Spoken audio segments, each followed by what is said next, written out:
Hey, how's it going, guys? So, if you've been on the internet in the last few years, you've probably seen an article like this talking about how Lego is such a good investment. What if I told you that's not necessarily true? One set that comes to mind when people think Lego investing is the original UCS Millennium Falcon. Even after the updated re-release version, which I have right behind me here, it still goes for $2,500, $3,000, even up to $5,000. If it's sealed based on the condition. Now I think originally it was like $499, but that one had a short shelf life, and I believe it was released in 2007. Now, if you think about that time period, that's right when the economic recession hit, the Great Recession. So it wasn't on the market for very long. I believe it was only on the market for about a year. So not a lot of people got a chance to buy this set.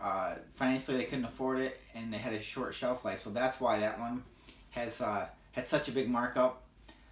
Basically 5 or 6 times what the original retail price was. Let's keep in mind, not all sets are going to have that kind of increase. One prime example is another set behind me is the 101-88 Death Star. I believe it was about $400, $399. But that one was on the shelf for 8 years, so a lot of people had a chance to buy it.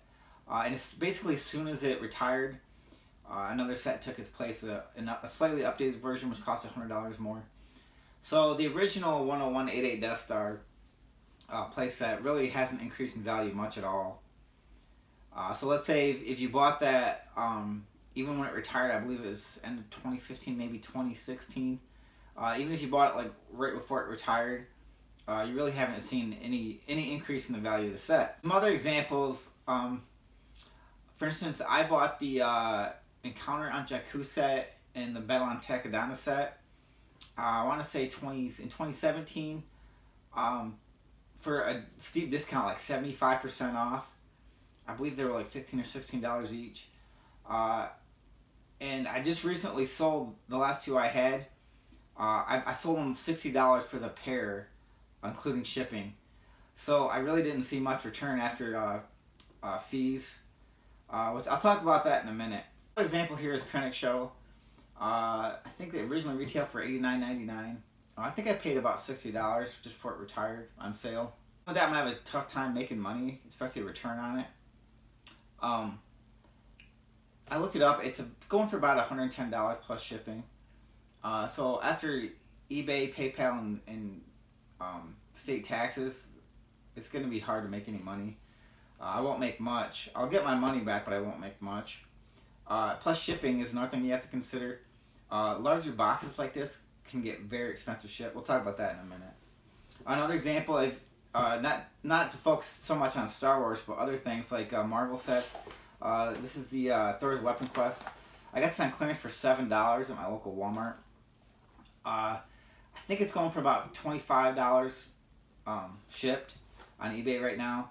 So a set this size, after shipping, after all the fees involved, I'll be lucky to make $2 or $3. So hardly worth my time. Another one, these are probably some of the worst investments in Lego are these buildable figures. So Sergeant Jyn Erso, I got this at my Walmart for $5. Probably 2-3 years ago. And after shipping and fees, it's probably going for like $13 ship. So it's probably going to cost me $6 or $7 to ship this, depending on where it goes. After eBay and PayPal fees and shipping, I'll still lose money even though I paid $5. And I think originally these were probably, I want to say $15. So yeah, not every set's going to make you money. One thing you have to consider when investing in Lego is eventually you're going to have to sell the sets. Even if you look up on eBay what the selling price is and you go by that, even if you get what the average selling price is at the time, you're not going to get all that money. So basically, unless you're at least tripling your money based off the sale of what you paid, it's not really worth it. Basically, PayPal, which is what most people use, and it's probably one of the safest ways to pay online, they're going to take 3% right off the top. If you're selling on a site like eBay, they're going to take an additional 10%. Usually you have to pay that at the end of the month.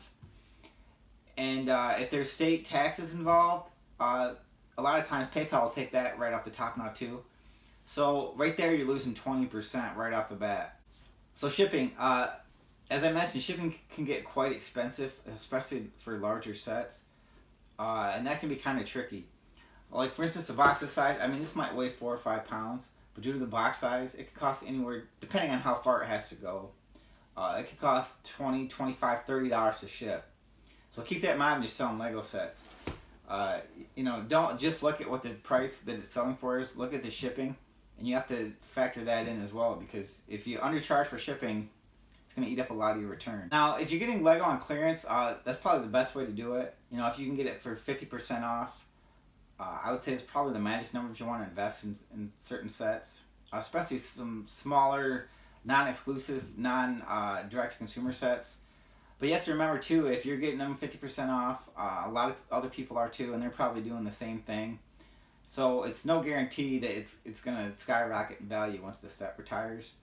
Which that's the key. If you're going to invest in Lego, wait till the set's retired. I think that the sweet spot is about 2 to 3 years after the set's retired. Depending on a lot of factors, if the set's re-released, like with the 10188 Death Star, that they pretty much revamped that set and had a new version out like right away. But 2 to 3 years seems to be the sweet spot. Another thing to consider is recently Lego sets have had, for the most part, not always, they've had a lot longer shelf life than they have in the past. Certain themes like Star Wars seems to cycle out pretty quick. The Lego Movie 2 sets are only available for about a year. So the sets that have shorter shelf life probably have a better chance of seeing an increase in the value of the set. But sets that sit on the shelves for years, not so. For instance, the Saturn V rocket, when that came out, it was very hard to get at first. So everybody thought that was going to be a great investment set. But it's been for sale for, 3 or 4 years now. I think it's scheduled to retire soon. But I don't see that one jumping a whole lot. Simply for the fact that it was available for so long. Another thing you have to consider is, especially with the larger sets, getting scammed is always a possibility. I recently had someone attempt to scam me. I bought the Apocalypseburg set, and I got it for a discount. I think I paid like $200. It was on sale for Black Friday. I was able to sell for $400, including shipping. So, I thought it'd make $70, $80 after shipping and all the fees. And they tried to scam me on it. They tried to say it didn't show up, that they never received it. But luckily, I had tracking, and they wanted to deliver to their post office box, and they said it never showed up. So luckily, they opened a case, and I showed eBay that it was delivered to their P.O. box, and they just never picked it up. And eBay sided with me, and they closed the case, and I was able to get my funds. And I actually followed up with their post office because I was a little worried how that could happen. And the post office said it was sitting there, and they'd made no attempt to come get it. So you always have to be careful with stuff like that, especially if you're selling more valuable stuff. Get the shipping insurance if you can, because there's always a chance of damages. Especially with the U.S. Postal Service. And there's a chance it could get lost. And definitely always, when you're shipping, always use tracking. Shipping through eBay, you sometimes get a discount. And it's just the easiest way to do it. Another thing to consider when investing in Lego, you have to store the stuff somewhere. It takes up a lot of space, especially larger sets. So if you want to invest in Lego, especially at a high volume, you're going to need a lot of storage space. And there's always the risk of the sets getting damaged. Let's say your roof leaks, or you're storing them in your basement, you spring a leak in your basement. Even no matter where you store them, I mean, you could have a pipe burst in the wall, and they could get soaked and pretty much ruined, at least the boxes. So keeping them in good condition and finding room to store them could be a huge challenge. Those are just some thoughts I wanted to share. I don't hear a lot of people talking about this stuff when they mention Lego investing. Yeah, some of the sets can go up in value greatly, especially like the modular sets. But keep in mind, not every set's going to increase in value, even if it's a popular theme such as Star Wars. And there's a lot of factors to consider. Even if the price, doubles and triples in value, it doesn't necessarily mean you're going to pocket 3 times the money.